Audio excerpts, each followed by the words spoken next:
Hello বন্ধুরা, আমি ডোনা তোমাদের সাথে আবার একটা নতুন ভিডিও নিয়ে চলে এসেছি। এটা ছিল বুধবার দিনের ভিডিও, কিন্তু সকালে না, ভিডিওটা শ্যুট করা আমি শুরু করেছি হচ্ছে বিকালবেলা ওই 5:30 পৌনে 6টা নাগাদ আমি বেরিয়ে গিয়েছিলাম একটু সোনুকে নিয়ে সিঙ্গুরের দিকে। তো সিঙ্গুরে যাওয়ার দরকার ছিল, একটু কেনাকাটি করার ছিল সামান্য একটু আধটু, তো সোনুর সঙ্গে বেরিয়ে পড়েছিলাম সিঙ্গুরে। তো ভিডিওটা বিকাল থেকেই শুরু করেছি। আর এই যে যাচ্ছে, এটা হচ্ছে কামারকুণ্ডু ব্রিজ। এখন যথেষ্ট সুন্দর করে দিয়েছে যেন আমাদের এই কামারকুণ্ডু ব্রিজটা।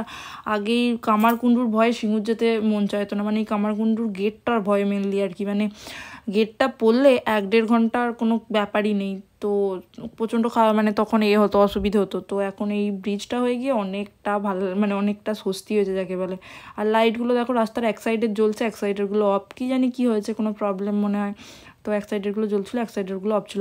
তাও আমরা তাড়াতাড়ি বেরোবো ভেবেছিলাম, তাও এত লেট হয়ে গেছে, মানে বেরোতে বেরোতে কী বলবো। আর প্রদূষণে যেন যেতে যেতে গাড়িতে ঘুমিয়ে পড়েছিল, কেন কি দুপুরে ঘুমায়নি, খুব জ্বালাতন করেছে দুপুরবেলা, না আমাদের ঘুমোতে দিয়েছে না একটু ও ঘুমিয়েছে। তো মোটামুটি ঘুমিয়েই গিয়েছিল। আর আমরা যাচ্ছিলাম সিঙ্গুরের দিকে মেনলি জন্মাষ্টমীর জন্য ঠাকুরের জামা কিনতে। তারপর এই যে ওখানে গ্লোবালে ব্লাড টেস্টের কিছু রিপোর্ট নেওয়ার ছিল। তো তবে আমার না, ভেবো না আমার না, বাট ব্লাড টেস্টের কিছু রিপোর্ট নেওয়ার ছিল, তো সেই রিপোর্টগুলো নিতে গিয়েছিলাম। তো ওখানটাও বেশ, আমি কোনো দিন যাইনি, আমি এতদিন সিঙ্গুরে গেছি, মানে সিঙ্গুরে গেছি যে আমি জানতামই না এটা কোথায় আছে। তো আজকে খুঁজে খুঁজে গিয়েছিলাম আর কি, গিয়ে এই দেখো ওখান থেকে রিপোর্ট নিয়েছিলাম। আর এই দেখো অ্যাকোয়ারিয়ামটা দেখে পুতুসোনা কত নাচছিল, যেন বাড়িতেও ছিল। আমার বিয়ের পর আমি এসে দেখলাম এখানে আর ছিল অ্যাকোয়ারিয়াম, কিন্তু দিল্লি যাওয়ার সময় যখন পুতু হবার আগে বাপিরা আমাদের ওখানে দিল্লিতে গিয়েছিলো, তো এখানে মাছগুলোকে কার কাছে রেখে যাবে, কে খেতে দেবে, তো ওই জন্য মাছগুলোকে দোকানে দিয়ে চলে এসেছিলো, যার জন্য তারপর অ্যাকোয়ারিয়ামটা ছাদে দিয়ে এসেছিলো, আর তারপর মাছগুলোকে আনিনি। তো পুতুকে বলছিলাম যে তুই যখন ছিলিস না তখন ছিল।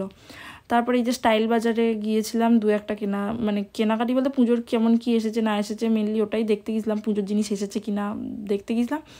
গিয়ে মোটামুটি টুকটাক জিনিসগুলো দেখছিলাম, ভালোই লাগছিল। তবে বিল করতে গেলেই কষ্ট হয় আর কি, টাকা পয়সার কথা ভাবলেই কষ্ট হয়, নাহলে দেখতে ভালোই লাগে। তো গিয়েছিলাম, তবে 2-1টা জিনিস নিয়েও ছিলাম, তবে পুজোর জন্য না, বাস পছন্দ হয়েছিল, 2-1টা জিনিস তুলে নিয়েছিলাম। তো সেই হিসেবেই নিয়েছিলাম 2-1টা জিনিস। তারপরে এই দেখো আমার রাধাকৃষ্ণ ঠাকুরের জন্য ড্রেস নিতে চলে গিয়েছিলাম, এটার জন্যই মেনলি আমাদের সিঙ্গুর আসা। আর জন্মাষ্টমীর একদম আগের দিন বা 1-2 দিন আগে গেলে না, একদম দেখে কিচ্ছু নেওয়া যায় না, এত তাড়াহুড়ো করতে হয়, তাই আগেই চলে গেছিলাম।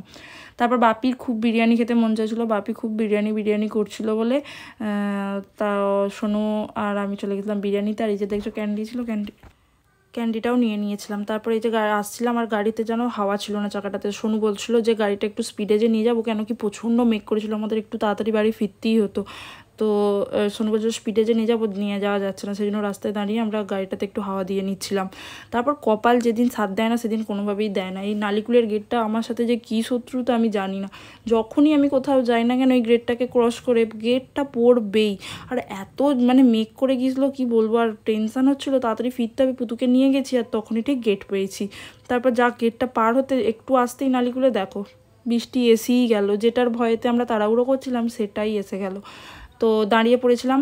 আর এই যে এই দোকানটাও তোমরা আগে দেখেছো, এটা হচ্ছে আমার দাদার দোকান, মানে আমার পিসির ছেলে যে দাদারই দোকান। তো ওখানে দাঁড়িয়ে গিয়েছিলাম, বৃষ্টিটা যথেষ্ট বড় বড় ফোঁটা পড়ছিলো, যেন বড় বড় ফোঁটা পড়ে বৃষ্টিটা প্রচণ্ড জোর হচ্ছিলো যার জন্য। আর এই যে পুতুসোনার ছাতা কিনবে বলে ছাতা রাখা ছিল, সেইটাকে নিয়ে ঘাঁটছিল, তো ওকে একটা এই ছাতাটা কিনেও দিয়েছিলাম যে ঠিক আছে নে তুই খেল। তারপরে এই যে বিরিয়ানি নিয়ে এসেছিলাম, ও খায়নি, যেন রুটি দিচ্ছিলাম কিছুতেই খাচ্ছিল না, লাস্টে রাত্রেবেলাও বিরিয়ানি খেয়েই শুয়েছে।